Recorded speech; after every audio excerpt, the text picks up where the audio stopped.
Hello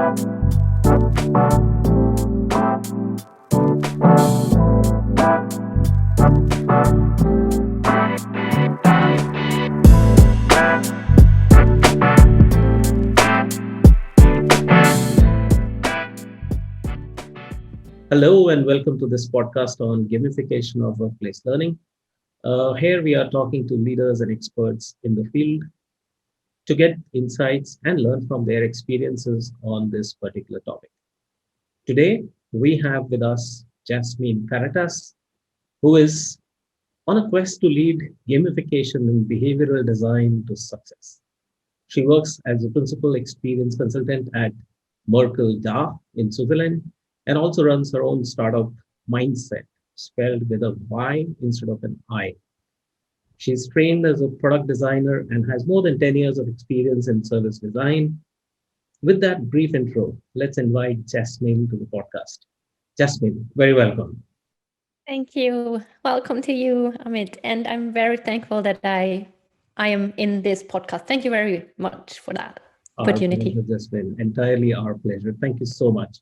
Jasmin, I know you wear a lot of hats. You've been doing various things. Why don't we start by getting a brief, about your journey into this domain, what you have been doing, and what are your focus areas today? I started to doing an internship in media design, like web design and so on and so forth. Back then it was called non-print because digital was not a term. And then I started because I wanted to do product marketing the right way, to study product design. And while I studied product design, I found the book of Jane McGonigal. It's probably one of the most famous books, Reality is Broken. Yeah. And then I was like flashed with the alternate reality games. And my brother is a gamer. And I was really like, oh my God, that's a thing. And so I combined it with design and the design method. And within my bachelor thesis, I wrote a 515 page long bachelor thesis with a game and so on and so forth. And this game today, which is a little bit different and emerged, is the startup actually I'm having now. And then I put it after my bachelor's thesis, after my bachelor, I put it aside a little bit. So I joined the working force in an agency and did a lot of digital marketing and so on and so forth. And then I joined Accenture as a consultant, experience consultant in user experience. And while I did that, I always did a lot of design thinking and a lot of behavior design, because for me, user experience has a lot to do with behavior. And then more and more, I was going back into the gaming area. Gaming theory, behavior, and gaming is very, very near together because they share the same emotions. And for me, then it got clearer that in a digital area, a digital product could be very well designed in a gamified manner or in a games manner. Mm-hmm. And so I took the basis from what I learned, like the emotion as a basis. And so after 6 years being with Accenture, had my own gamification team, I decided, okay, I cannot really grow much more in the area. So I decided to go to another company, splitting it into company work and my work within the startup and the self-employment, so that I can grow really, really much more in the gamification area and do research, more connecting with people outside of a company. Because for me, it's very important to have that special connection. And sometimes you are stuck in this surrounding of a very big corporate, which is fine and nice. But now it was time to go out again. And that's, in short, and very brief, hopefully, my little stations. Fantastic. I mean, what I really possibly captured as the underlying theme was using gamification to design digital products, and emotion being a most central component of that. Yep. Yeah, for sure. Oh, yep. Fantastic. Oh, so do you want to talk a little bit about Myndset cards? How do they work? What do they do? I'm very keen to really understand. Perfect. So then I explain to you as visual as possible, because the listeners need to understand probably. So we have 5 different decks. So it's based on the design thinking approach. I don't know if people know that. So it consists of vision, technology, and people, so to say, humans. And for us, or for me, it was important to widen it up, especially from the point of perspective from us as human beings, because usually in design thinking, you're thinking of personas, like what they're doing, what they want, and so on and so forth. But we're missing one very special point. As human beings, we have emotions. And usually in design thinking, you make like happy face, unhappy face, normal face. But our emotions are more than just happy faces and sad faces. So what we did is, with Myndset, we have the vision still existing. It looks like, I can show you, it's a purple card with, now it's a fairy tale kind of a way. So it's for, this one is for kids, which says growing up. So we did it for teachers as well. Then we have one which is like the technology. This one would be game. So you choose one card out of that. Then we have the target group, which is like the mindset, which is like a stereotype. And probably you know her, it's Greta Thunberg. Yeah.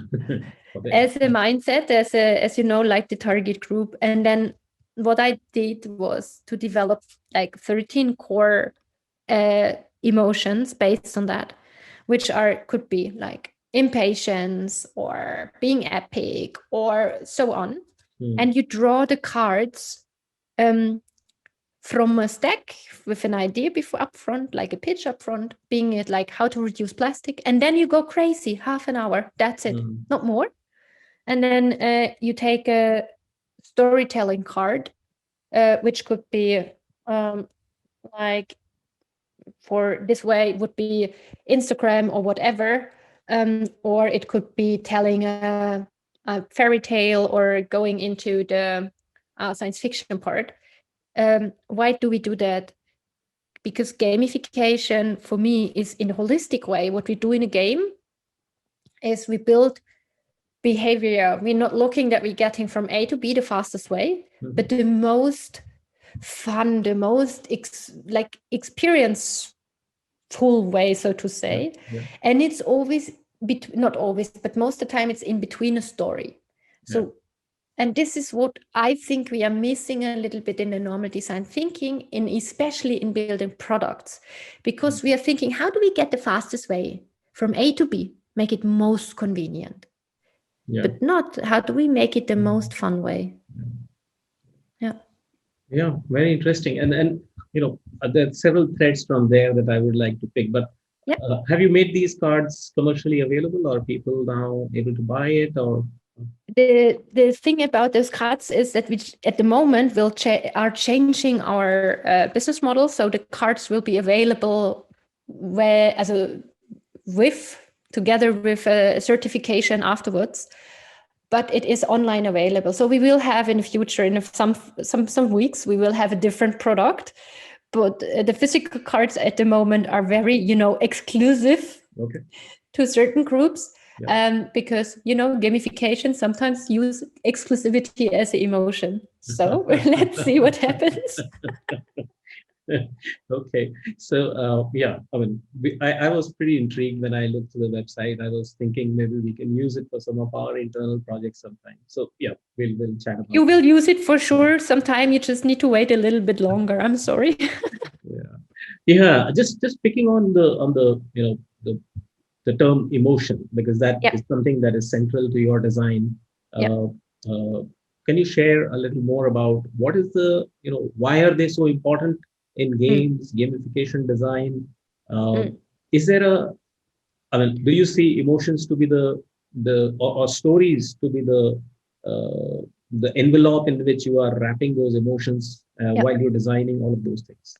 Yes, it is completely like you said. So the thing is, so we're wrapping emotions together as well in the storyline, but to say it a little bit from the design point of perspective is, why are emotions so important, and how did they design it in games, and why do we want to put it back into, so 3 questions, and put it back into the business and putting storytelling on it. So it is that games usually evoke certain emotions, but just a game usually, if you design it or not, usually provokes emotions. Yeah.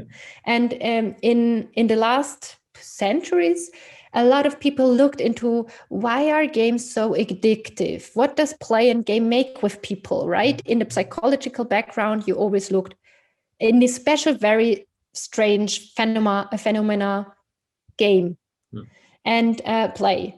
And what they found out is that these emotions are a certain layer, and our brain functions in a certain way. It's pure biochemical, to be honest, how emotions are working. So when you are in a different culture, when you're in a different background, or how you grew up, there are maybe slightly different interpretations of certain behaviors. So if I put up imagine I put my hand up for a high five. So some people may understand it, some not. For me, it is like high five and smile, and then somebody will, clap it. What happens is, and you smile, see? What happens is that we know what it is. We learned high fives are good things. Yeah. And we get already in our brain, it's like endorphins, little endorphins, but endorphins. Yeah. And this is what we learned. And this is the emotion, what then came out as a feeling, laughing or having fun, right? And so this is actually why I try to use, rather than the outcome of having fun, which is a little bit hard to define what it is, I try to use the basis of emotions. Like, how do we make people feel being epic, that they really get something which they let them feel, oh my God, I just made it. I just finished the boss, the game, whatever. Or the fear of missing out. How do we build this emotion? Like, to what is it linked? It is linked to scarcity, that you're scared of something. And so this is the layer on the design, what we wanted to try to feel when we are in a business area. And then the story comes above, because as well, in a certain story, you want people to feel a certain kind of mood or whatever. And what we use as well is a storytelling deck, which then gives you, is it a hero journey? Is it an escape journey? And who is the part of what? And so we're building this entire system of a not consumable product, but more as an interactive product. That is what we try to evoke, because games, they're not just consumable. Games, you need to interact. Yeah. You need to do certain things. And the most products, digital products, are consumable products. You're clicking something and then you just buy something. Yeah. And it's not really interactive, to be honest. Yeah, well, it reminds me, I was going through a book recently, and it talked about, imagine Amazon, which is the biggest company in the world to service all the supplies that we need, constantly tells us there are only 5 remaining in stock and 10 remaining in stock. Yes. Yeah, absolutely. So obviously, organizations are using elements of such design very effectively in inducing behaviors, which is really I would say, the holy grail of achieving success, inducing behavior or changing behavior. You also said something which was interesting. It's very difficult to define fun. Yeah. And a lot of people get stuck at that. But do you think there is a big overlap, or there is a other side of that, which is play, that is so important to gamification, and which is something that is easier to define? You mean instead of fun? Instead of fun. Yes. So instead of fun, what we do is really designing really those emotional layers, because the emotional layer will be then fun, but as well, you need to look from which background the people are coming. Because with the high five thingy, which I just made, not everybody who may grew up the same like me, an evoked hand is something different. Yeah, it maybe means that something bad will happen to me, and so they may react differently. So you need to design it as well, always with the user in your head, for whom you are designing it, and as well, it is, you need to as well use then on another layer, which are the mechanics, which you just brought up with the Amazon system, that it's 5 stock available. That's just okay, good. You want me to buy that? Okay, good. I buy it because it's just 5 left, right? That is something which as well could be used, which is then nudging. But it evokes as well the emotion of fear of missing out. And so this is what we try to put as a layer, and then we put the mechanics, like for whom would work which mechanic, like from that cultural learning aspect, what works. So, and that is then where it gets like one step deeper in the line of designing. Sure. So what I take from there is, while the emotions may be very similar across people from different cultures and geographies, the layer that you design on top of that has to be very sensitive to the culture and background they are coming from. Yes, or to the mindset, so the stereotypes which we have in our head, maybe Greta Thunberg maybe would not react to the 5 items in stock, because she would say, I never would buy from Amazon. Maybe they need something as a CO2 rewarding system, like maybe there needs to be something different for her, not for her especially, but for the people like her, like-minded people. And so, yes, culture plays a big role, but as well the stereotypes. So it is easier to think in stereotypes for us. Like, I'm sorry for that, but it's like bias. We are human beings, we bias.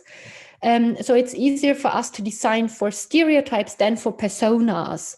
So personas with the layer age and that and so on. Mindset and life phases are much more important to design meaningful actions for that person than a persona. Yeah, that's very interesting. Very interesting. Thank you. Okay. Hope so. Yeah, Jasmin. So, if you were to look at some of these theories and design principles, and if you were to apply it to workplace learning, what role do you think gamification can play in workplace learning? I know you've tried a few things when you were at Accenture, I believe. Yeah. Yeah. So what role do you think gamification can really play for workplace learning? I hope that it's more and more developing into the area of serious gaming rather than just edutainment or applying a gamified layer on something. Because what I observed is, because what we did was a lot as well, normal system, gamified system, but they have a certain threshold, and then it's not working anymore somehow because people are get used to it, and you would need to have new levels. And it's a lot like people feel observed. A lot of times they feel observed, and then they feel that they are playing against each other, not with each other. So what we try to do in the learning area is to build like escape games or special games for special situations. So when we build escape games, they have a learning background.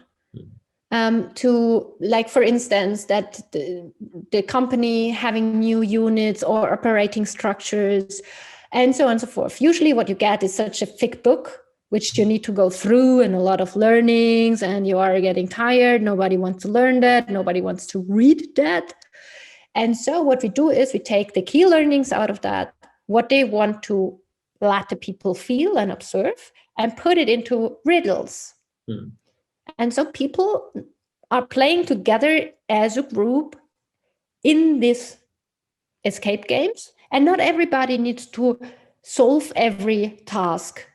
But as a group, they make this understanding, they make this experience, because you can learn, there's nothing better to learn team, to work as a team, to learn maybe as well agile or skill, that you need to split up skill sets within. There's nothing better than an escape game, to be honest.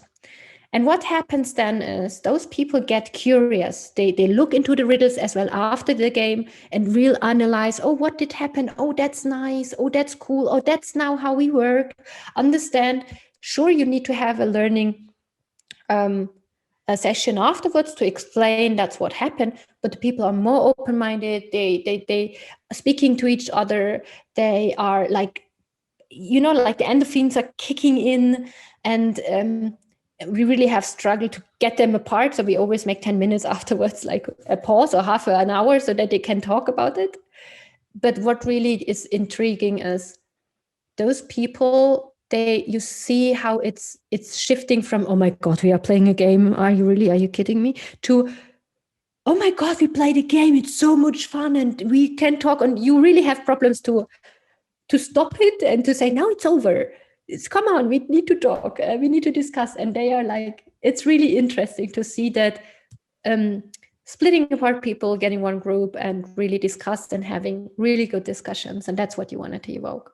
Very interesting. I think it has some underlinings in, there is an element of social that you mentioned in that. There is an element of being able to recall what you were doing, so reflecting on it, trying to improve further, trying to learn from the other groups, etc., debating it out, and you are essentially diverting your cognitive energies to something in a more meaningful manner than supposedly a drudgery that it was supposed to be earlier. Yes, and that is very interesting because you mentioned the social aspect. Human beings are very, very social, and especially in the corporate environment, we leave that somehow very often away when we're deciding learnings or like in this like success or wherever, that we try to somehow reflect it, but it's not really that we give the room to self-organized system to really in this game to experiment. Okay, maybe I don't like that person now, but I need to talk to her. And maybe you observe that this person is maybe something completely different than you thought before. And that's in a game possible, but it's not possible maybe within normal work structures. So you're building this liminal space of a game. And that is what I want to see happening more and more in the corporate learning environment, because that's something important. And when you discover that, and when you one time saw that, what can happen there, you just want to have that. Yeah, absolutely. No, I think it's almost magical when people go through that sort of an experience, and they come back and tell you stories about that. Absolutely. You also talked about putting up a layer. When you started responding to this question, do you mean the points and badges and leaderboards? Is that the layer you were talking of, and is it really in your view, something that you should not do, or it has space but maybe very limited? So the layer is not only just points, badges, and leaderboards. It's like the layer is, so gamification is usually, yes, used as a layer and just points, badges, and leaderboards. But what I mean with the layer is you have your system, you have your e-learning already like done, and then you put something on top on it, which is, as like you said, like a wrapper. Yeah, or whatever. Yes, like a wrapper.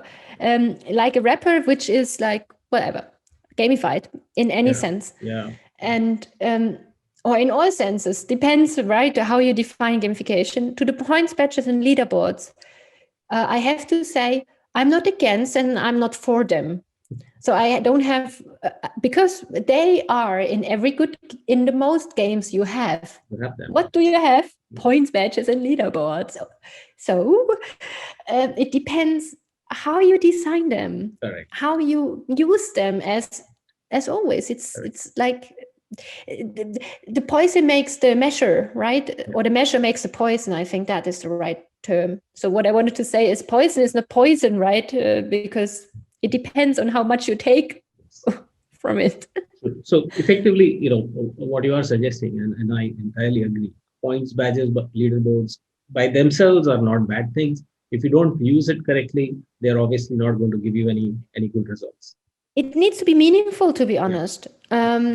Especially points and badges needs to be meaningful for that person. As well high fives, because in that area mentioned, if I would now make a high five up front, we don't know each other, we never achieved something with each other, and I'm putting up my high five, it could mean, okay, hello, nice to meet you, giving a good whatever. But if you really achieved something together in a project, and you would give yourself, you guys a high five, it is like the win state. So it's much bigger from that point of perspective. But if you're just using it too often, it will lose meaning. And I think it's been observed very frequently now. Organizations which have tried this, PBLs lose their enthusiasm and charm pretty quickly. Absolutely. If you do it meaninglessly. If you do it well, I think you can sustain it much longer. Absolutely. I cannot agree more. Yep. Yeah. And also, I mean, I'm sure you've found this as well, that there is this perception of games, gamification in workplace, bringing something which is meant for kids and to waste time, not serious. Why should we really get it into the workplace? And I'm sure you've fought that perception many times. So yeah. Tell us how you do that, because a lot of our clients and listeners would have exactly same challenges. It is always a challenge, to be honest, but how do I tackle that? First, answer that because it's important. I asked them if they if they are high in hierarchy. I ask them, okay, so you are not in the level system. Okay, you not want to be MD, like managing director next. Is that not a game as well? So the level thingy, but as well, I ask them if they have kids. I start with a personal question. And then I ask them, okay, do you play with your kids? And most of the people are playing with the kids. And then I'm saying, how do you feel when you play with your kids? And then they smile. And then they understand that it's not something stupid because they are playing as well with the kids. And I say, how would you feel if you could put that in emotion every day in your life, in your business? How would you feel? Would you go more to your work or less to your workplace? And now imagine if your co-workers and your employees would be, you see it as your family or children. Do you want them to feel bad or do you want to feel them like your kid? And probably that evokes a little bit of this empathetic feeling I want to have. And if they don't understand that, I go for the success factors and I give them facts of how much gaming is making of a lot of money. And looking at the facts and figures, especially in Germany, the silver gamers, like up of 50, making them, it's the biggest target group, it's the biggest group. And games as well split half, like male, female, and diverse, whatever you want. But most of the time it's like male, female, the tracking. It's 50-50 almost.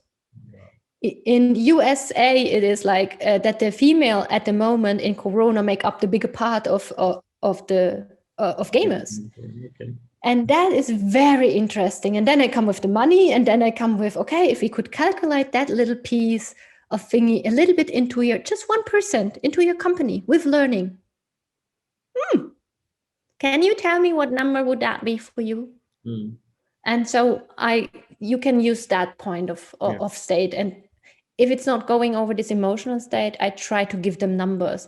If they say, I don't think it's working, I say, okay, well, you never tried. And we tried beforehand, okay? And I said, maybe you designed it wrongly. So you cannot say, because one cook did a meal not as you prefer, you go the next time to another restaurant. It is not the meal which is wrong per se, the recipe. It is the cook maybe who did it not as you liked. So correct. Yeah, I'm sure a lot of them may have had a bad experience because they never approached it in the correct way, or they didn't have the right skills. And which is quite a few have not even tried. I think they're just going by perceptions. Yes, by perceptions. And then what I say, can we just sit down and play half an hour cards, or just give me the chance because I have mindset. And then I said, so the card system. So I said, let's just play for half an hour. You will see what happens with you. If not, look how we play with your people. That's all, half an hour. It's not a big invest, right? That's the time you can win everything. So And I think then you obviously have a great tool with you. You can pull it out of your bag anytime and say, let me show you how in 30 minutes. Let me show you. Yes, that's true. That's true. Fantastic. So Jasmine, in your past experiences from that, working with any of your clients in past, if you are able to share any successful examples of bringing gamification to workplace learning training situations. There is, yes. So workplace is a very interesting one, because we as well did for Accenture, we did internally, and you can as well, you see that we did it as well for a lot of other events, because of clients I cannot talk, but it is officially on events we played it. So what we did is we did gamified workshops and a lot of escape games. So with the escape games, we did more than, well, internationally, together with Accenture employees. And it was various different escape games, but I think it was now, in my time, more than 6,000 people who played that game. And the biggest one was, I think, 450 in one session, people in one session. And this is something which, and we did the scoring afterwards. So the people are, what we can see, they rate the experience very, very high, so that they are more open for the change, that they enjoyed it. Not everybody for sure, but most of the people. And sure, the learning aspect is maybe a little bit less, but then you have their curiosity, you have the first step that they are more open to a more boring kind of educational system. So, and then what we're doing is as well, we build a lot of simulations, like a day off, but within a game way, so that you're getting quests, so that you can observe how it would be. And we do it pen and paper, to be honest. So it's not everything needs to be digital. So we do it hands-on. Now in Corona, it's a little bit not possible, but while that it was possible. So and that's what we did quite a lot in the learning area.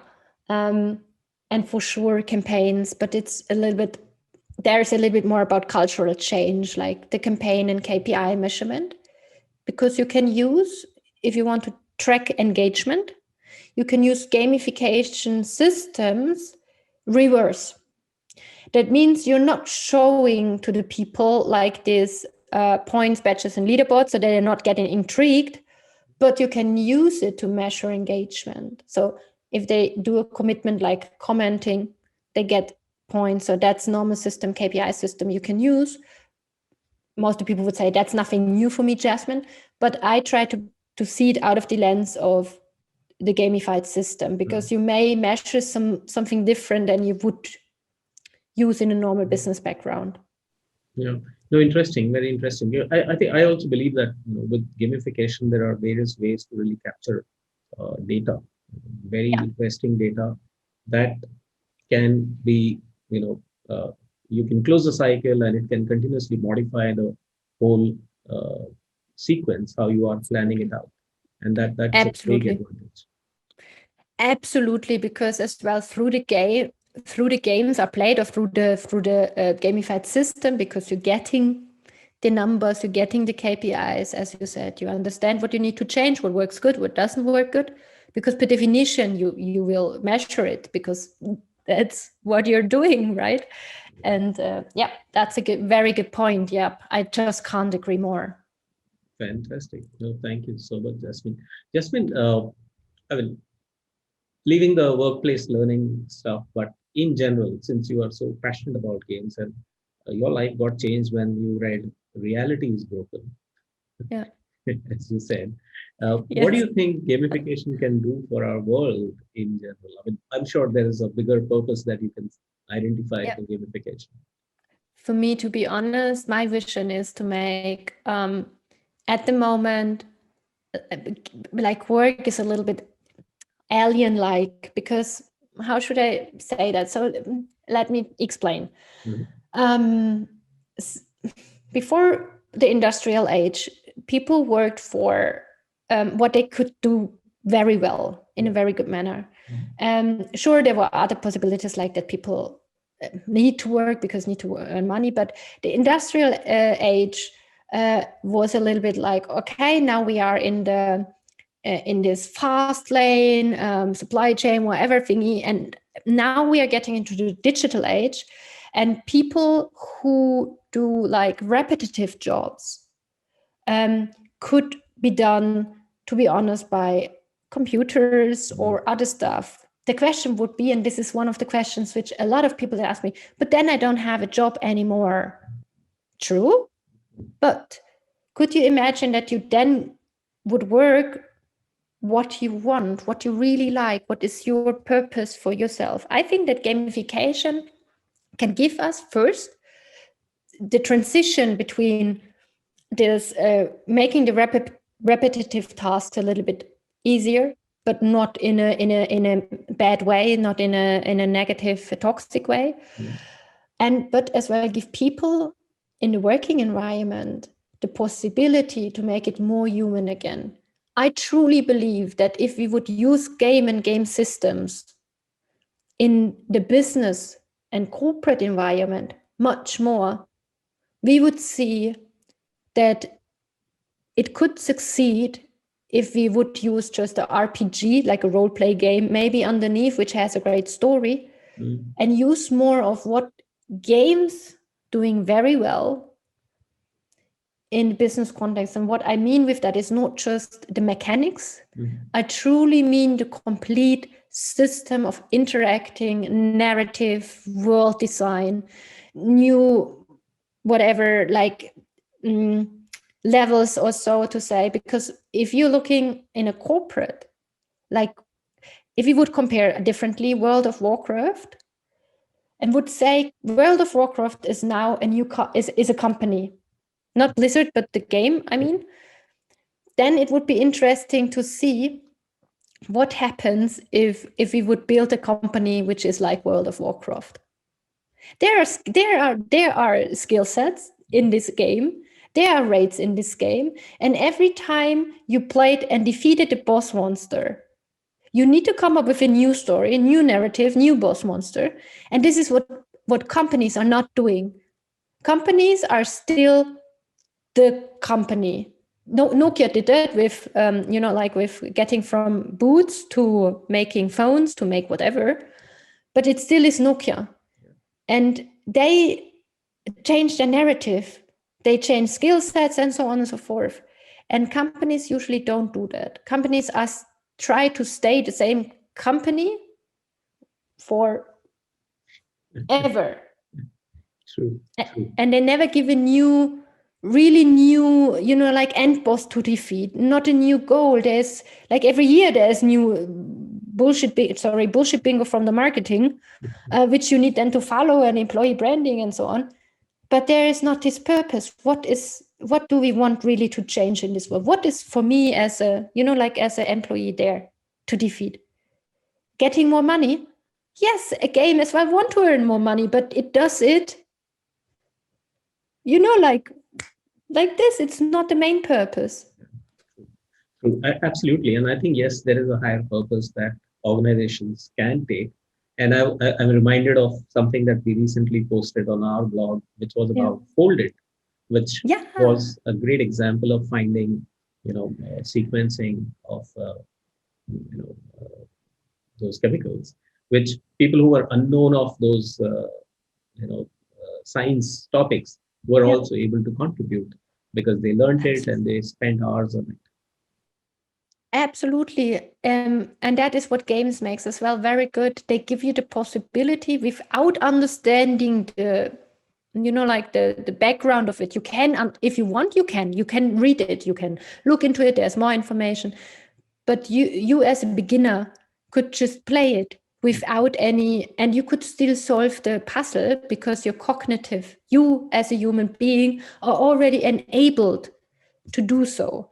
And rather than putting the strength or the not strength, the weaknesses, what we're not having on the, on the sale, we should concentrate on what makes us human And there I look into games a lot of times and put it back into I really try to put it back into the business system. It's not always easy, but it is a system which will, at the end, I think, be a system which is not toxic, which is not leading to a lot of burnout. But it depends. You need to be careful how you design it, because as well, World of Warcraft led beforehand or now as well to a lot of exhaustion, because it was so addictive that people forgot to eat and to drink and so on and so forth. So as well, be a little bit, it's a little bit, but you see, it could be done. And that's what I see. Yeah. Absolutely. Look, thank you, Jasmine. It's been wonderful chatting with you last half an hour, 45 minutes. So much insights. I can't, imagine that we covered so much in 30 odd minutes. Before we close, what's the best way to reach you if somebody wants to? I know if you search Jasmin Karatas on Google, there's only one that you can see. There's only one.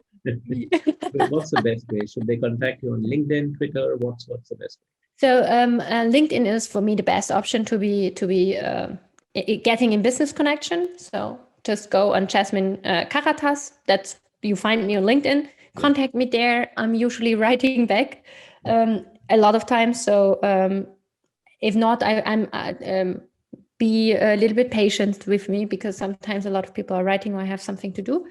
But LinkedIn would be best. And if you want, I have now a stream account on Twitch. Okay. Very brand new, where I talk about, I try to build a gamified system as well on Twitch, or a game on Twitch. So Twitch is already gamified, but I try to put this topic to the world outside. And if you want to do that, my name is JK's there. So J and K's and whatever. But leave it up to you. LinkedIn would be the best option, to be honest. Sure. Yeah. Fantastic. Jasmin, thank you so much. Really appreciate that. And once again, thank you. Wish you the very best with all your initiatives. I would certainly want to discuss with you about mindset afterwards. Sure. Thank you very much for that opportunity, Amit. I'm very, very thankful for that. My pleasure.